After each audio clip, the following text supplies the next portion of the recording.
स्वागत है दोस्तों हमारे चैनल में जिसका नाम है फाइनलिटी कोड। आज मैं आप लोगों के सामने एक ऐसा चीज डिस्कस करने जा रहा हूँ जो बहुत इम्पोर्टेंट है। बहुत इम्पोर्टेंट घटना था। देखिए, आज के दौर में एक जमीन का टुकड़ा के लिए एक भाई भाई को मार देता है, बाप बेटा में लड़ाई हो जाता है, रिश्तेदार ही खत्म हो जाता है, देश देश आपस में लड़के खत्म हो जाता है। पूरा तरीका से आज एक टुकड़ा जमीन के लिए दुनिया भर में लड़ाई चल रहा है। लेकिन आज मैं दुनिया का एक ऐसा हिस्सा के बारे में बात बताने जा रहा हूँ, एक ऐसा जमीन का हिस्सा के बारे में बताने जा रहा हूँ जहाँ पर लोग रहते नहीं है, जहाँ से लोग भागते हैं, जहाँ पर जाना मना है। तो आज मैं आप लोगों के सामने चेरनोबिल में जो इंसिडेंट हुआ था 1986 में उसके बारे में बताऊंगा। तो जो लोग जानते हैं वेल एंड गुड, जो नहीं जानते वो आज जान लेंगे कि चेरनोबिल में क्या हुआ था। एक न्यूक्लियर रिएक्टर ब्लास्ट हो गया था, रेडियो एक्टिव मटेरियल जो है वो पूरा एरिया में फैल गया था। देखिए, ये दौर चल रहा था कोल्ड वॉर का। दो कंट्री समझ ली, दो सुपर पावर आपस में भिड़े हुए थे। एक तरफ था यूनाइटेड स्टेट ऑफ अमेरिका, एक तरफ था यूएसएसआर। आज का रशिया नहीं, यूएसएसआर समझ लीजिए। जो आज का रशिया और भी सेंट्रल एशियन कंट्री यूक्रेन सब वहीं पर था। अभी मैं आगे रूस का लोकेशन भी बताऊंगा। यूक्रेन में ही ये चेरनोबिल था और उस टाइम यूक्रेन यूएसएसआर का पार्ट हुआ करता था। तो ये कोल्ड वॉर का दौर चल रहा था। यूएसएसआर और यूएसए दोनों आपस में भिड़े हुए थे। दोनों हर फील्ड में एक दूसरे को पीछे पछाड़ने के लिए लगे हुए थे। दोनों हर दूसरे से आगे बढ़ने में लगे हुए थे। रेस चल रहा था, चाहे वो स्पेस का रेस हो, चाहे वो साइंस एंड टेक्नोलॉजी का रेस हो, चाहे वॉर जीतने का रेस हो। हर एक चीज में दोनों आपस में भिड़े हुए थे। इसी बीच में अमेरिका जो है वो बहुत तेजी से तरक्की कर रहा था और कहीं न कहीं यूएसएसआर का ग्रोथ जो है वो स्टैग्नेंट हो चुका था, यानी कि एक समझ लीजिए थम सा गया था। उस हिसाब से एक्सपैंड नहीं कर रहा था जिस हिसाब से यूएसए का इकोनॉमी ग्रो कर रहा था। यूएसए जितना तेजी से ग्रो कर रहा था, यूएसए का कुछ स्टेट जैसे कि कैलिफोर्निया, टेक्सास, न्यूयॉर्क, वाशिंगटन जितना तेजी से ग्रो कर रहा था, उतना तेजी से आपका जाकर रशिया यानी कि उस टाइम का यूएसएसआर का कोई भी स्टेट उस हिसाब से परफॉर्मेंस नहीं दे रहा था। तो अपना एक ड्रीम शहर बसाने का सपना यूएसएसआर ने देखा। यूएसएसआर ने देखा कि हम लोग को भी यूएस से कम्पीट करना है, उसके लिए हम लोग को एक स्मार्ट सिटी बनाना पड़ेगा जहाँ पर लाखों लोग आके बसे, जहाँ पर अच्छा स्कूल हो, जहाँ पर अच्छा कॉलेज हो, जो एक वेल प्लान और एक फ्यूचरिस्टिक शहर हो जिसके देखकर दुनिया वहां पर आके बसने का तमन्ना करे। ऐसा शहर बसाने का सपना देखा यूएसएसआर ने और इसी का तहत उन लोग ने क्या किया, एक शहर था जिसका नाम था प्रापेट। अगर प्रोनाउंसिएशन गलती हो तो माफ कर दिए, प्रापेट। ठीक है, ये एक शहर बनाने का उन लोग ने संकल्प लिया कि हम लोग शहर बनाएंगे और प्रापेट नाम का शहर उन लोग ने बना भी लिया। वहां पर अच्छा स्कूल, अच्छा कॉलेज, सब कुछ, हॉस्पिटल, वहां पर रडार सिस्टम भी लगा दिया कि ताकि कोई भी अगर उस शहर पे अटैक करे तो सबको पता चल जाए। क्यों? क्योंकि वहां पर ही एक शहर था चेरनोबिल, छोटा सा शहर, एक टाउन था, वहां पर एक न्यूक्लियर पावर प्लांट बनाया गया। क्यों? क्योंकि इतना बड़ा शहर बनाया गया जहाँ पर लाखों लोग आके बसेगा, एक स्मार्ट सिटी होगा। स्मार्ट सिटी के लिए आपको क्या चाहिए? इलेक्ट्रिसिटी। बिना इलेक्ट्रिसिटी का कोई भी इलेक्ट्रिकल इक्विपमेंट नहीं चलेगा। आज अगर डिजिटल इंडिया बोला जाता है तो डिजिटल इंडिया तब सक्सेस होगा जब हर एक घर में बिजली होगा और 24 घंटा बिजली होगा, तब जाके डिजिटल इंडिया का सपना जो है वो पूरा होगा। उसी तरीका से अगर एक स्मार्ट और डिजिटल शहर बनाना था यूएसएसआर को, तो उसके लिए 24 घंटा इलेक्ट्रिसिटी चाहिए था और उस टाइम में सबसे अच्छा इलेक्ट्रिक सिटी का और वेल डेवलप हो रहा था थर्मल पावर। थर्मल पावर तो था ही था, थर्मल पावर से सबसे ज्यादा एडवांस और जिससे पोल्यूशन भी कम होता है वो था न्यूक्लियर पावर। न्यूक्लियर पावर से जो एनर्जी प्रोड्यूस होता है वो आपका जाकर इन्वायरमेंट के लिए नुकसानदायक नहीं होता है और समझ लीजिए बहुत बेनिफिशियल भी होता है। तो उन लोगों ने सपना देखा, उसका तहत उन लोग ने चेरनोबिल में आपका जाकर एक पावर प्लांट बना दिया, न्यूक्लियर पावर प्लांट बना दिया जो उस शहर को इलेक्ट्रिसिटी प्रोवाइड करेगा। और वहां पर 4 यूनिट था। सबसे पहला यूनिट को 1977 में बनाया गया, दूसरा यूनिट को 1978 में, तीसरा 1981 में और चौथा जहां पर ये ब्लास्ट हुआ वो था 1983 में बनाया गया था। सबसे पहले हम लोग लोकेशन देख लेते हैं क्योंकि लोकेशन सबसे इंपॉर्टेंट होता है। देखिए, ये जो न्यूक्लियर डिजास्टर हुआ था ये एक्सीडेंट 1986 में 26 अप्रैल 1986 में हुआ था। कहां पर? चेरनोबिल में। एक न्यूक्लियर पावर स्टेशन था सोवियत यूनियन का जो आज का यूक्रेन में है। अभी तो यहाँ पर लड़ाई चला, ये रशिया ये एरिया को फिर से कैप्चर कर लिया है। ये बोला जाता है इतिहास का सबसे वर्स्ट डिजास्टर था न्यूक्लियर डिजास्टर। न्यूक्लियर डिजास्टर में सबसे वर्स्ट डिजास्टर माना जाता है क्योंकि अभी तक इससे बड़ा डिजास्टर न्यूक्लियर पावर प्लांट में अभी तक हुआ नहीं है। न्यूक्लियर पावर स्टेशन जो बनाया गया था ये वाला चेरनोबिल में, चेरनोबिल पावर स्टेशन जो है वो सिचुएटेड था प्रापेट नाम का शहर था, उससे 10 मील यानी कि 16 किलोमीटर नॉर्थ वेस्ट में था चेरनोबिल से। ठीक है, चेरनोबिल जो एक यूक्रेन का शहर था उससे, जो प्रपात शहर था उससे 16 किलोमीटर दूर में ये बना हुआ था। और कीव जो यूक्रेन का आज कैपिटल है उससे ये 104 किलोमीटर दूर था। और यहाँ पर 4 रिएक्टर था, जो मैंने बताया 4 यूनिट था, यूनिट 1, यूनिट 2, यूनिट 3, यूनिट 4। और ये चारों यूनिट का क्या कैपेबिलिटी था, हर एक यूनिट का, हर एक रिएक्टर का कैपेसिटी था 1000 मेगावाट इलेक्ट्रिक पावर पैदा करना। कितना ताकत था, एक रिएक्टर का 4 रिएक्टर था टोटल, तो हर एक रिएक्टर का पावर था 1000 मेगावाट इलेक्ट्रिक पावर पैदा करने का क्षमता था। तो अब हम लोग आते हैं कि आखिर ये इंसिडेंट होता कैसा है, चेरनोबिल में दुर्घटना घटता कैसा है। उससे पहले चेरनोबिल पावर प्लांट के बारे में जान लेते हैं कि चेरनोबिल पावर प्लांट था कैसा। देखिए, चेरनोबिल पावर प्लांट में जो है सोवियत डिजाइन के 4 RBMK 1000 न्यूक्लियर रिएक्टर उसमें लगे हुए थे, जिस तरीके से मैंने 4 बताया था। और जब रिसर्च किया गया तो पता चला ये जो RBMK जो है ये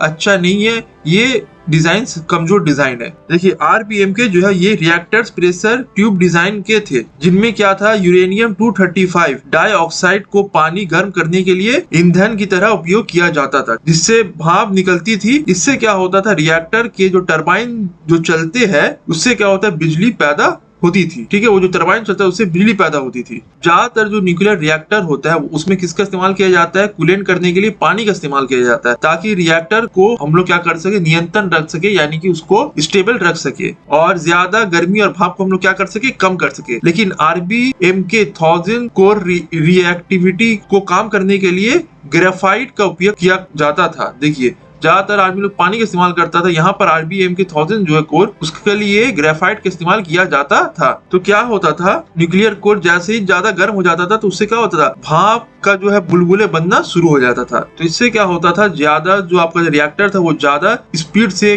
काम करना शुरू कर देता है, मतलब बहुत ज्यादा भाप बनाना शुरू कर देता है बहुत स्पीड में। और इसी के लिए बोला गया है कि होता था क्या, ये जो रिएक्टर जब इसका पावर जब हम लोग नीचे गिराते थे तो ये रिएक्टर क्या करता था, जो स्टीम है बहुत जल्दी बनाना शुरू कर देता था, जिससे प्रेशर बहुत ज्यादा हाई हो जाता था, बहुत ज्यादा ऊर्जा से निकलता था, जो कि ये डिजाइन बोला गया है गलत है, सही डिजाइन नहीं था। तो उस दिन आके 26 अप्रैल 1986 को क्या हुआ था उसके बारे में हम लोग जान लेते हैं। तो 26 अप्रैल को ये जो एक्सीडेंट हुआ था उस दिन क्या था, न्यूक्लियर पावर प्लांट में एक टेस्ट किया जाना था। और इस दौरान जो साइंटिस्ट थे ये जांच करना चाहते थे कि क्या बिजली सप्लाई बंद होने की स्थिति में रिएक्टर के बाकी उपकरण काम करते हैं कि नहीं। यह भी पता लगाना चाहते थे कि इस स्थिति में अगर मान लीजिए पावर कट हो जाए, पावर का लेवल एकदम नीचे आ जाए, जो न्यूक्लियर टरबाइन कितना देरी तक घूमता रहेगा और उसे कितना देरी तक बिजली सप्लाई होगा। यानी कि अगर मान लीजिए कभी ऐसा हो रिएक्टर में लाइन चले, कभी भी हो सकता है बिजली चले जाए, तो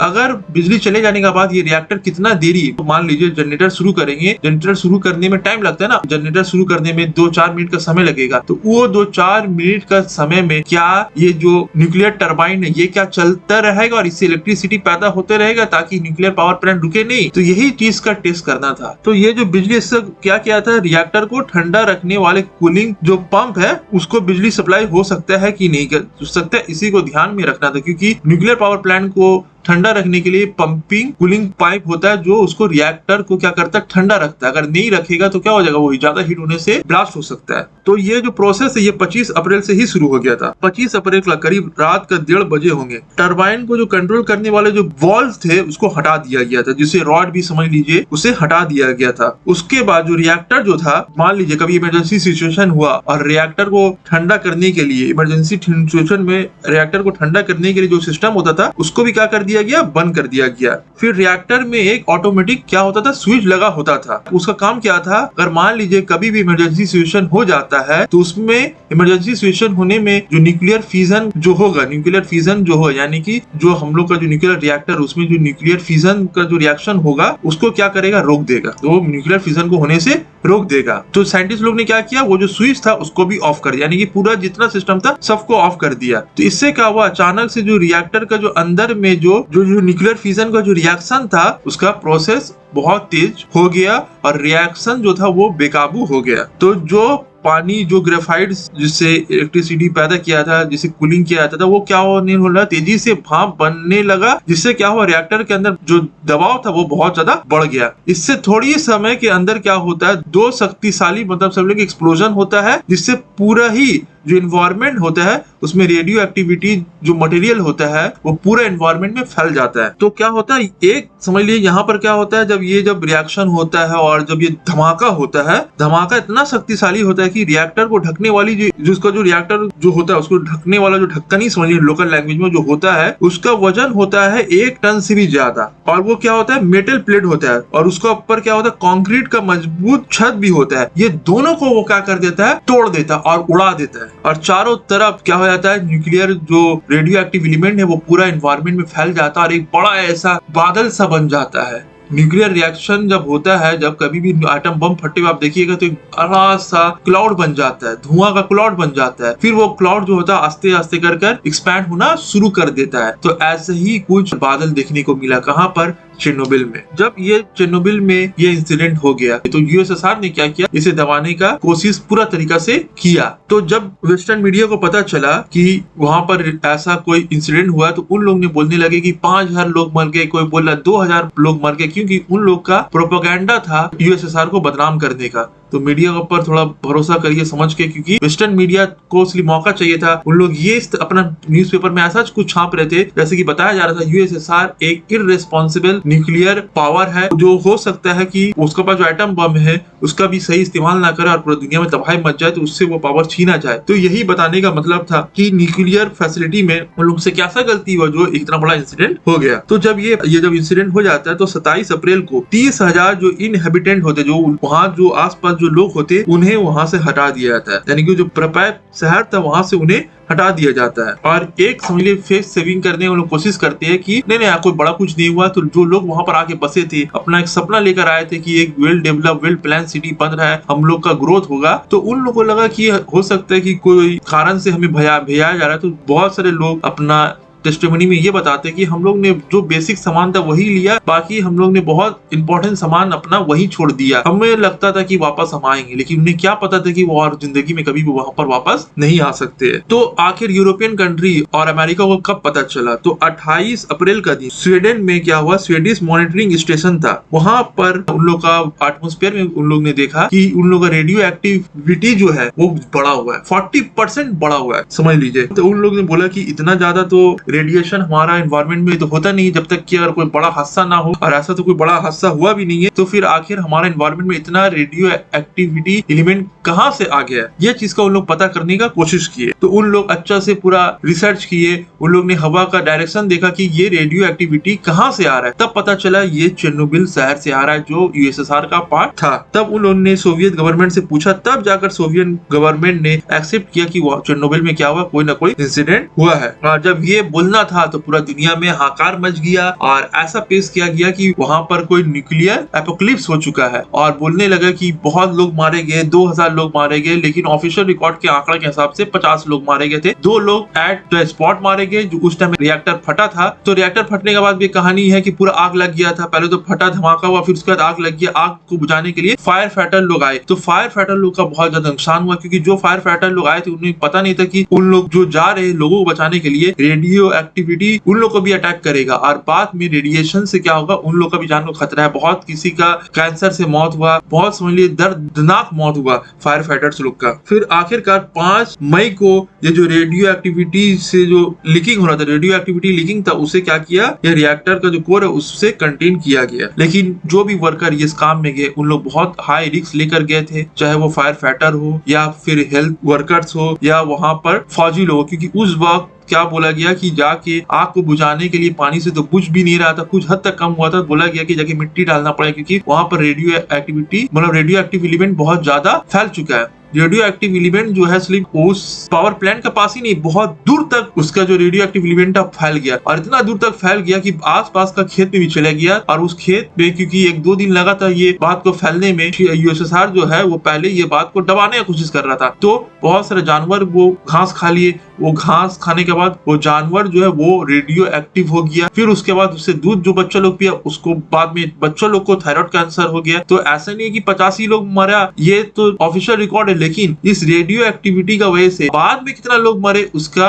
लिमिट बहुत ज्यादा है। जो मरने वाले का तादाद था शुरुआत में तो पहला बताया गया 2, क्योंकि सामने में जो रिएक्शन हुआ था तब 2 मरे, फिर बताया गया 50 लोग मरे। लेकिन जो भी उस एरिया के आसपास थे, या जो भी हेल्थ वर्कर थे, या फायर फाइटर्स थे, या जो वर्कर्स थे जो वहाँ काम कर रहे थे, उन लोगों का दर्दनाक मौत को बहुत बात में बहुत दर्दनाक। क्योंकि जो जब कभी भी कोई भी बॉडी आपका नॉर्मल ह्यूमन बीइंग अगर रेडिएशन का संपर्क में आता है तो उसका डीएनए चेंज हो जाता है। डीएनए क्या हो जाता है? चेंज हो जाता है। और डीएनए चेंज होने से क्या होता है आपका जाकर उसका बॉडी में अलग अलग तरह का बीमारी घर करना शुरू कर देता है। समझिए एक बहुत दर्दनाक मौत है अगर आप रेडिएशन का संपर्क में आ जाती है। तो इसे क्या किया, बालू देखिए बहुत ज्यादा उसे बुझाने की कोशिश किया गया। इसमें आर्मी भी आया। बताया जाता है 25 से 30% जो आपका जाकर यूएसएसआर का जो एयरफोर्स था वो स्लिप काम में लग गया ये आग बुझाने में, चाहे वो फायर फाइटर हो। और ये जो रेडियो एक्टिव एलिमेंट में मट्टी यानी कि बालू डालने में उन लोग कितना समय लगा दिया, 25 से 30% जो फोर्स था एयरफोर्स वो लग गया आपका जाकर सिर्फ और सिर्फ इसी काम में, उस एरिया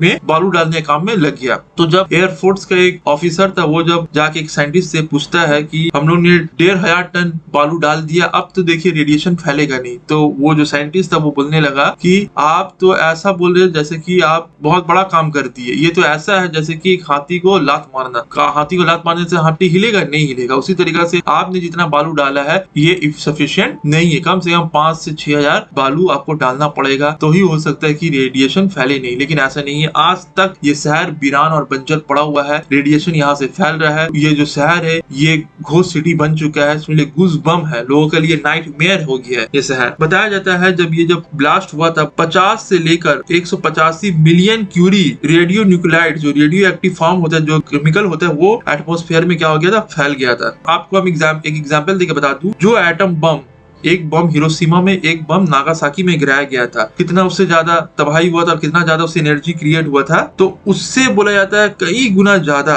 आपका 1-2 गुना नहीं, सेवरल टाइम्स, मतलब कई गुना ज्यादा इस रिएक्टर का फटने का बाद उससे एनर्जी निकल रहा था, उससे रेडियो एक्टिव एलिमेंट निकला था। मतलब जितना रेडिएशन फैला था आपका जाकर एटम बम गिराने के बाद हिरोशिमा नागासाकी में, उससे ज्यादा रेडिएशन फैला आपका जाकर ये न्यूक्लियर रिएक्टर का फटने के बाद। तो वो बम था तो अचानक से गिराया गया, लोग ज्यादा मर गए। इसमें तो रिएक्टर फटा तो आसपास के लोग ही मरे, लेकिन बाद में इसका इफेक्ट उस शहर के आसपास के लोगों को भी हो गया। तो सोचिए कि कितना खतरनाक ये इंसिडेंट था। ये इसका जो रेडिएशन जो था ये सिर्फ रशिया नहीं, यूक्रेन में, उसके बाद रशिया का बहुत सारा शहर, बेलारूस में इसका बहुत ज्यादा नेगेटिव इम्पैक्ट देखने को मिला। जो नॉर्वेजियन कंट्री है, जैसे नॉर्वे हो गया आपका जाकर, स्कैंडिनेवियन कंट्री है जैसे कि स्वीडन हो गया, फिनलैंड हो गया, यहाँ पर भी इसका इफेक्ट देखने को मिलता है। सबसे ज्यादा स्वीडन में देखने को मिलता है। और कुछ तो रिपोर्ट ये भी बताता है कि ये फ्रांस और इटली तक भी इसका रेडिएशन फैल गया था। Million of acre of forest, farmland polluted हो चुका था। हजारों लोगों को अपना घर छोड़ना पड़ा था। समझ लीजिए लाखों लोग उस एरिया को छोड़कर चले गए, सिर्फ हजारों नहीं, लाखों लोग समझ लीजिए छोड़ दिए।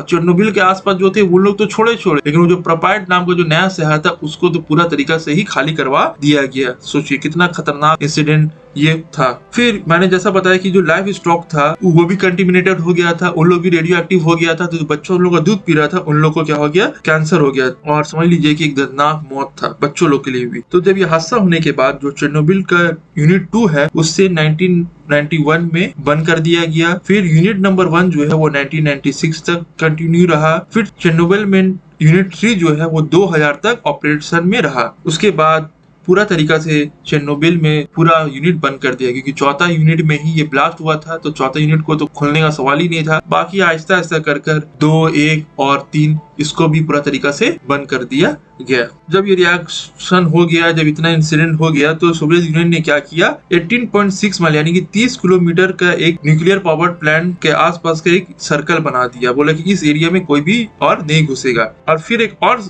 एक्सक्लूसिव जोन बनाया 1017 स्क्वायर माइल यानी कि 2634 स्क्वायर किलोमीटर का एक एक्सक्लूसिव जोन बना दिया उस प्लान के आसपास का, क्योंकि हर एरिया का अलग अलग डिपेंड है कितना दूर तक एक आम इंसान जा सकता है। फिर रेडिएशन इतना फैल रहा था कि इसे एक्सपैंड करके 1600 स्क्वायर मील यानी कि 4143 स्क्वायर किलोमीटर तक इसे फैला दिया, यानी कि बता दिया कि 4143 स्क्वायर किलोमीटर का एरिया के अंदर कोई भी नहीं आएगा, ये पूरा क्या है, रेडियो एक्टिव जगह है। तो आज ये जोन में कोई भी रहता नहीं है। कुछ साइंटिस्ट है और कुछ स्कैवेंजर्स है और कुछ डेयर डेविल्स टाइप के लोग, यानी कि जो खतरों के खिलाड़ी टाइप लोग होते हैं, वो यहाँ जाते हैं, पूरा इंतजाम के साथ ही जाते हैं और जाके वहाँ का रेडिएशन मापते और बताते हैं कि आज इतना साल हो चुका है, 30-35 साल हो चुका है, लेकिन आज भी यहाँ का आपका जाकर रेडिएशन कितना हाई है। तो सोचिए नॉर्मल इंसान अगर जाएगा तो उसका हाल क्या होगा। तो नॉर्मल आदमी को जाना नहीं दिया जाता है, बस साइंटिस्ट, स्कैवेंजर्स और कुछ जिनका पास परमिट होता है उन्हीं लोग को जाने दिया जाता है, बाकी किसी को नहीं जाने दिया जाता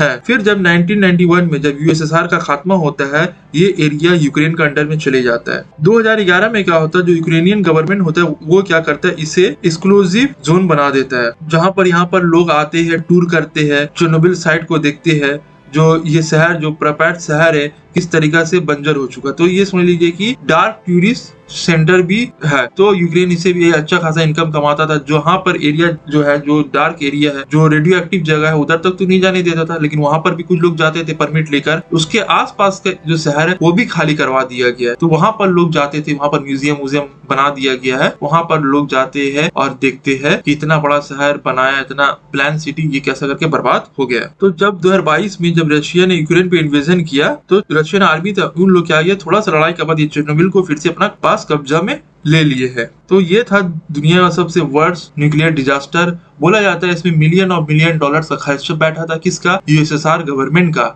जिससे यूएसएसआर गवर्नमेंट का जो इकोनॉमी है वो बहुत ज्यादा कमजोर हो गया था, क्योंकि यूएसएसआर ऐसे ही यूएसए से पीछे चल रहा था, चारों तरफ वार में फंसा हुआ था। तो यूएसएसआर क्या हो गया था, आपका जाकर कमजोर तो हो गया था, उसका जो सपना था वो भी टूट गया। और ये डिजास्टर के बाद तो समझ लीजिए कि पूरा खात्मा हो गया। और बहुत लोग जो ये मानते हैं, डाउनफॉल का जो लिस्ट होता है, यूएसएसआर का डाउनफॉल का जो रीजन होता है, उसमें चेर्नोबिल डिजास्टर को भी एक रीजन मानते हैं, क्योंकि इस दौर में जो यूएसएसआर जो है वो कहाँ इन्वॉल्व था, वो इन्वॉल्व था आपका जाकर अफगानिस्तान में। तो ऑलरेडी उसका बहुत नुकसान हो ही रहा था। उसके बाद चेर्नोबिल में एक इतना बड़ा इंसिडेंट होने के बाद रशिया पूरा तरीका से समझ लीजिए टूट जाता है। और बोला जाता है इतना मिलियन ऑफ डॉलर का नुकसान झेलने के बाद और यूएसएसआर का पास ताकत नहीं होता वापस से खड़ा होने का। तो जो हिस्टोरियन है, जो क्रिटिक्स है, जो यूएसएसआर का डाउनफॉल का गिनती गिनाते हैं, तो वो बोलते हैं यूएसएसआर का डाउनफॉल में चेर्नोबिल डिजास्टर भी एक बहुत बड़ा इंपॉर्टेंट रोल प्ले करता है। तो दोस्तों आज हम लोग ने चेर्नोबिल न्यूक्लियर डिजास्टर के बारे में पढ़ा। अगर आपको भी और भी डिजास्टर जो मैन मेड डिजास्टर है, ये सब क्या, ये मैन मेड डिजास्टर है, इंसान ने खुद ये चीज को बनाया है और जिससे तबाही आए। और भी कुछ बात बता दूं जो बहुत कंट्रोवर्सी घूमता है कि ये न्यूक्लियर पावर प्लांट को तो एक सेफ्टी मेजर का तहत बनाया नहीं गया था। बहुत कोई लोग जिस तरीका से ये डिजाइन में बनाया गया था, वो डिजाइन को दुनिया कोई फॉलो तो करता नहीं था। उसके अलावा बहुत कम उम्र का साइंटिस्ट लोग को जिम्मेदारी दे दिया गया था। जो हेड इंजीनियर था, बोला जाता है कि उसका तो उम्र 26 साल था। बताइए, जो इंजीनियर था, जो न्यूक्लियर पावर प्लांट का जो